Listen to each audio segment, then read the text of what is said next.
Well, we've been hearing about how I've seen their stats. They got like 49 stops behind the line, 17 sacks. So they're obviously very aggressive. Just talk about trying to deal with all that in preparation. It's very tricky.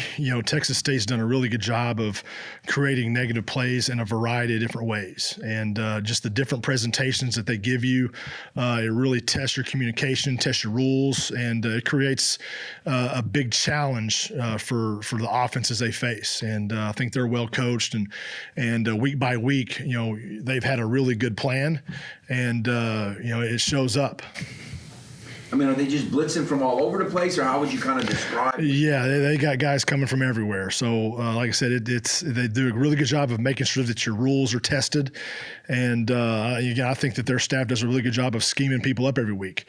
So it's all the variations they do, all the movement, the pressures, the line games, all that stuff is very, very tricky. Who do they, whether it's you coaching against someone or you're coaching alongside another defensive guy that kind of ran a similar scheme, do they remind you of anyone? From the individual plays that they've run, there's a lot of different things that throughout the past that certain teams will run. You'll see a little bit from this opponent, a little bit similar from that opponent, but I think as a whole they've kind of got their own identity on defense. How big of an issue or a concern is just, I'm sure they're doing, if they're that aggressive, they're doing a lot of, they're trying to get you to jump off sides and false starts and all. Is that something they've done, or is that not? Oh, yeah. I mean, you'll turn on the film. It seems like every 4 or 5 plays, they're generating a false start. And they've been really good at that. And that's one of the point of emphasis that we have this week, that we've got to be disciplined. Whether it's a stem, whether it's the way they move, how fast they move before the snap, whether it's their verbal move cue, we've got to be locked in and not let that affect us. And so that's another way that they've done a really good job of always keeping the offenses backed up and in bad, down and distance situations. With some of the shuffle on the right side of y'all's line, how's everybody doing health-wise? Yeah, everybody's back. Everybody's back. Jax had a little hand deal that we had to get fixed. He missed the Buffalo game, but we moved George inside for that game, and James started at right tackle, did a really good job for us, and then we got Jax back and moved George back out to tackle, and again, like I told you guys back in fall camp, that continuity matters, and just having the main lineup back in, it showed up, and so I'm glad that right now we're all healthy, and we're going to move forward as planned. How did George handle that, going back and forth? It was pretty easy. Last year he started 6 games at right guard, and he started, had to start a couple games at right tackle. Started Florida State at right tackle because Carlos was injured. His history with that position, his history with the technique, made it really easy. For us, that was just an easy fix for us. How much are you guys anticipating, or maybe even lobbying? Because I know how offensive linemen's minds work, but obviously their offense is very predicated on the explosive play, quick hits, try to score. Maybe for you guys, it's more beneficial to kind of grind the game down a little bit and maybe run behind the big guys up front. How much are you anticipating just trying to establish long drives that eat up a lot of clock?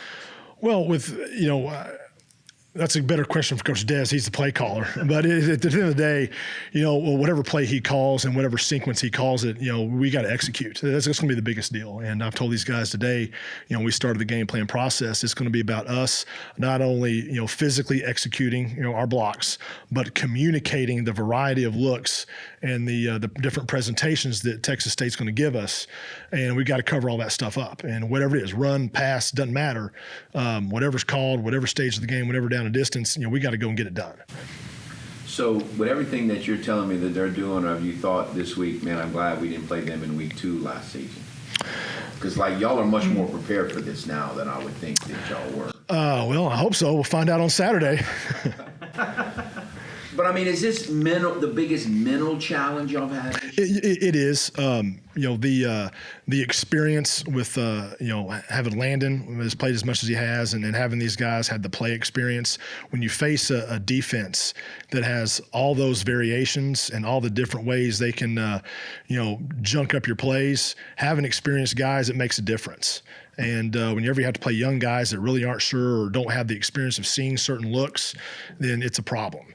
But I do think that we're going to accept that challenge, and I think we'll as the week goes on, we keep preparing and keep trying to iron out a few things from an identification standpoint. I think we'll be ready. What has been the biggest difference, if anything, for y'all up front with just the difference in quarterback? Really, from how we operate, there is no difference. And so, like I told them, in fall camp, it doesn't matter who's running the ball. It does not matter who the quarterback is. There's a standard expectation of how we're supposed to play up front, and that's just how we're going to do it. And every week, these guys have, met the expectations. Each week, each game we played, there's been a specific challenge to that opponent, and they have. They've attacked every challenge, and so far I'm really proud of how they played in the first 5 games.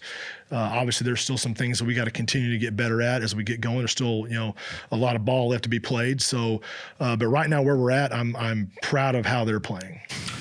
How much were y'all able to get from like maybe Texas, San Antonio, or some of the teams that had a little success against them? Maybe are they at all similar to the way y'all block, or what did you kind of? Yeah, well, we look at all games they played, all games the coordinator has called, and we study everything, and from that standpoint, we leave no stone unturned, and we've grinded on a lot of tape, and just to be sure that we're looking at the right things, we're calling things the right way, that we want to block things a certain way, and certainly you always pull from what different people have done. You get ideas, and you look at a certain opponent and say, hey, this was good, and maybe this wasn't so good, and but at the end of the day, we've got to fit all that information and tie it into our identity and who we are on offense.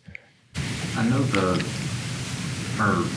I assume that quarterbacks and centers play a very large role in identifying particular players and the defensive setup.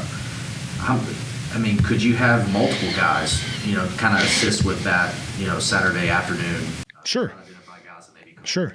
It's obviously everything starts with the center and everything works inside out. Obviously the tackles play a really big role in what's going on in the perimeter and making some call adjustments. Obviously the quarterback also has a role in that. So, it's not just the center and quarterback. We all those guys to some degree have a part to play in that communication process.